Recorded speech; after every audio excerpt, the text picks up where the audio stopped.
So thanks again for joining me this week. Significant snowfall returned to Montgomery County after nearly 2 years. Overnight Tuesday, many of us saw several inches of snow pile up, impacting our roads, closing our schools, and putting our winter preparations to the test. And for once, it was Montgomery County accumulating more snowfall than most any place else in the capital region. I want to thank the many people across our government who put in days preparing for the storm and then responding to it.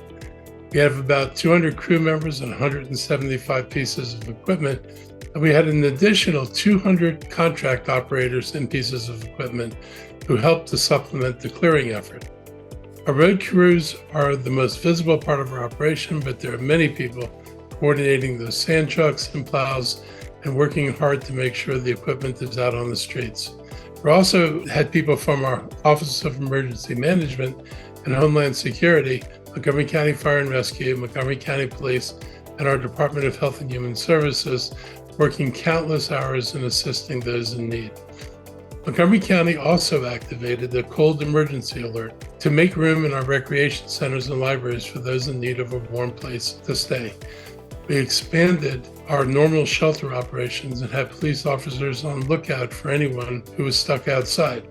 If you're worried about the safety of any person or pet you see left out in the cold, please report it by calling 301-279-8000. A cold emergency alert is the highest level of extreme temperature alert issued by the county. It brings together all of our resources to work towards some common goal of saving lives and limiting the impact of winter storms. Our winter storm information portal is still up and a great resource for many storm-related questions. You can find it by going to montgomerykountymd.gov/snow. I also encourage you to sign up for Alert Montgomery text alerts, which are very important to have for the latest updates. We have wonderful programs, classes, and events at our county facilities every day that may be impacted by the extreme cold.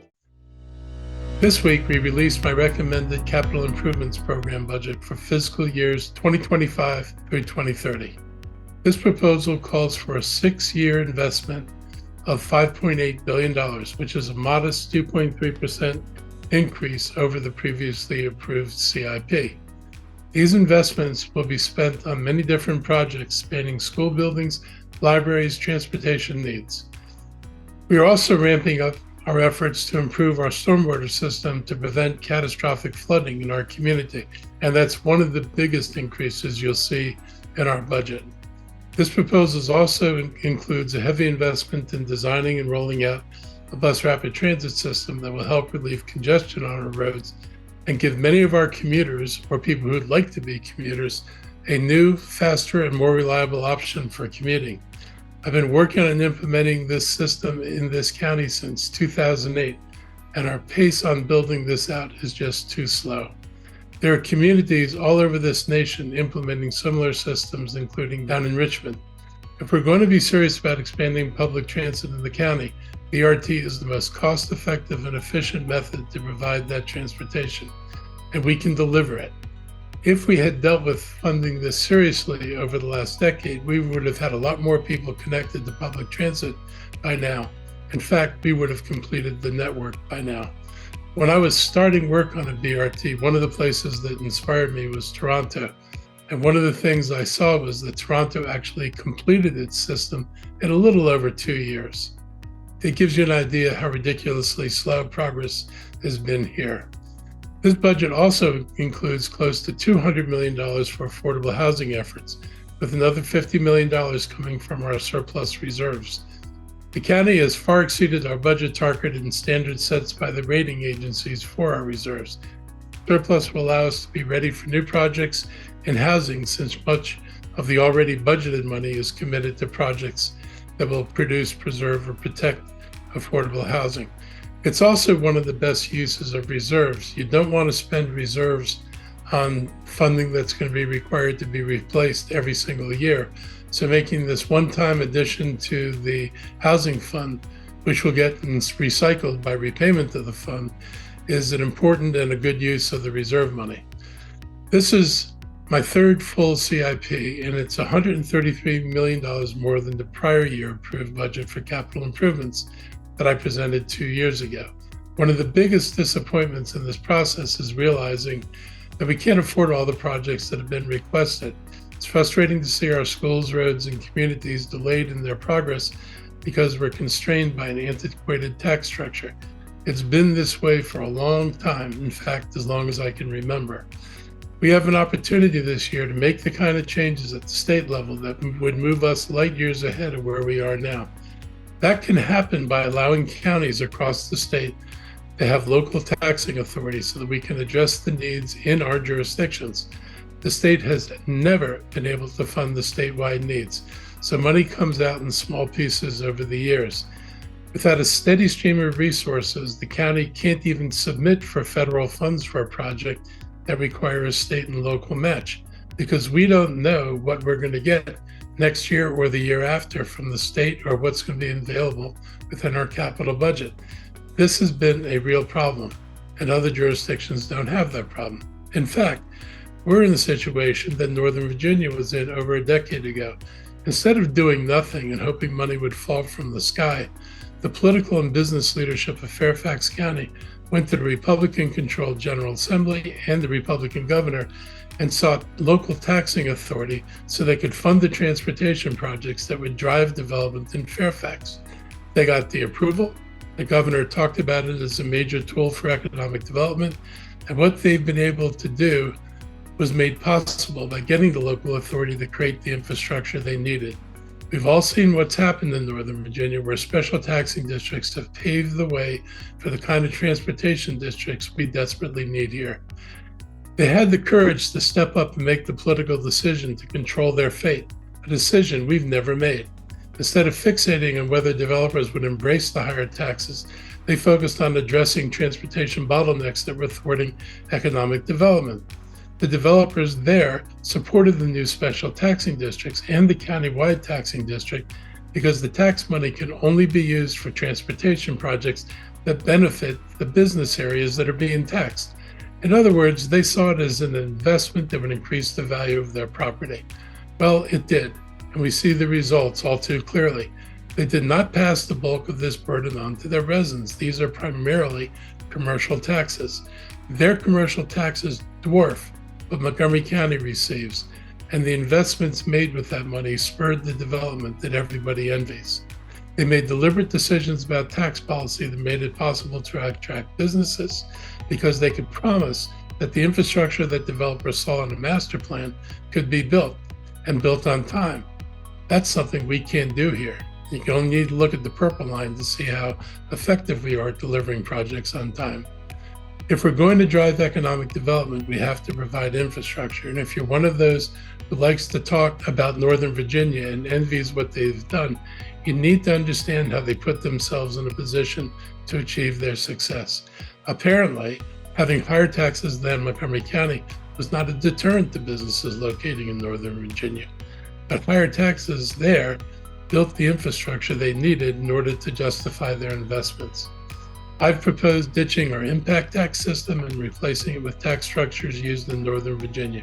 By relying on revenue created by development partners, we can become more self-sufficient as a county. We will no longer be dependent on the state for our transportation needs. The longer we wait to complete these CIP projects, they also cost a lot more. That was true before the pandemic, and price lags seem to be even higher on these projects now.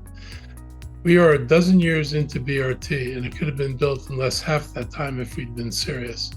I generally don't pay attention to the comment section of the articles in the newspaper, but I did catch this response from some person with an acronym of CRENCH on the post coverage of our CIP budget. I wanted to point out this because this shows me there are folks out there that understand our argument. You look over my budget proposal by visiting montgomerycountymd.gov/OMB and clicking on publications. This week, Maryland Governor Westmore announced a one-time addition to his proposed budget to help ease the pain of the more than $3 billion in state transportation cuts over the next 6 years.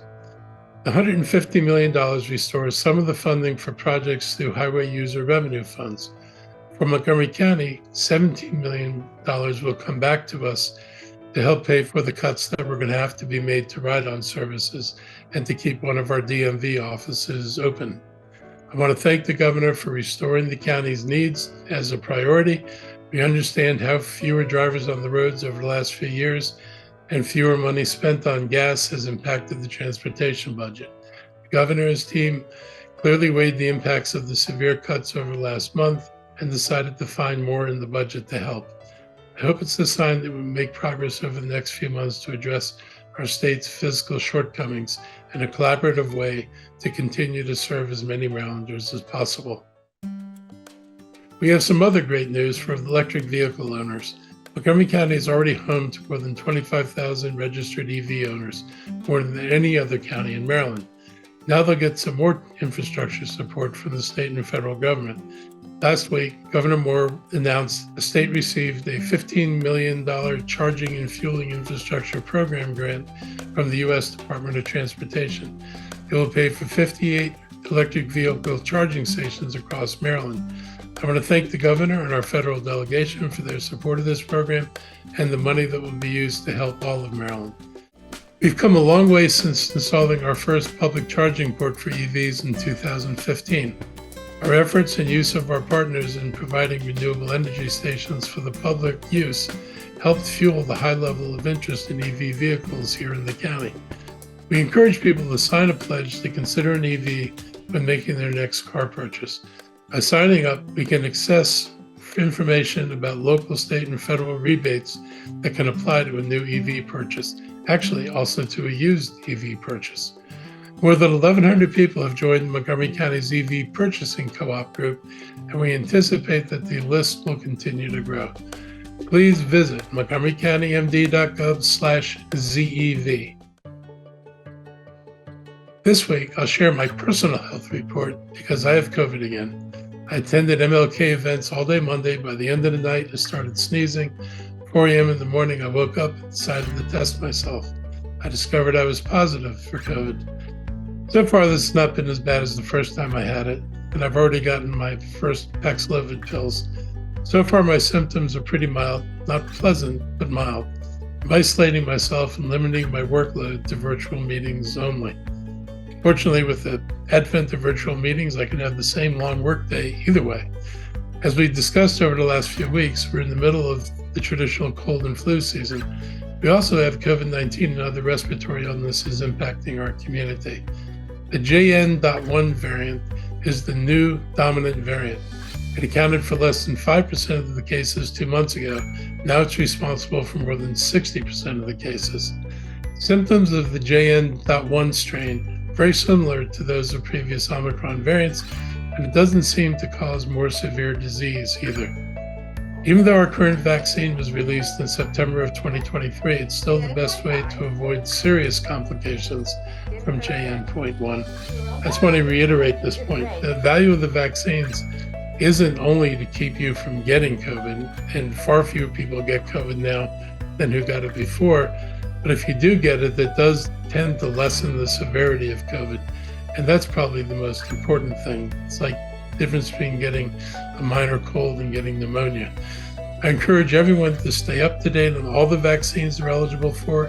It's not too late to get a COVID-19 vaccine to better protect yourself and your families. And if you do feel sick enough to visit a doctor, there are antivirals that are still effective against this new strain. So that's a wrap for today. I hope you have a great week. I hope you have more fun than I'm having, and I'll be back again next week.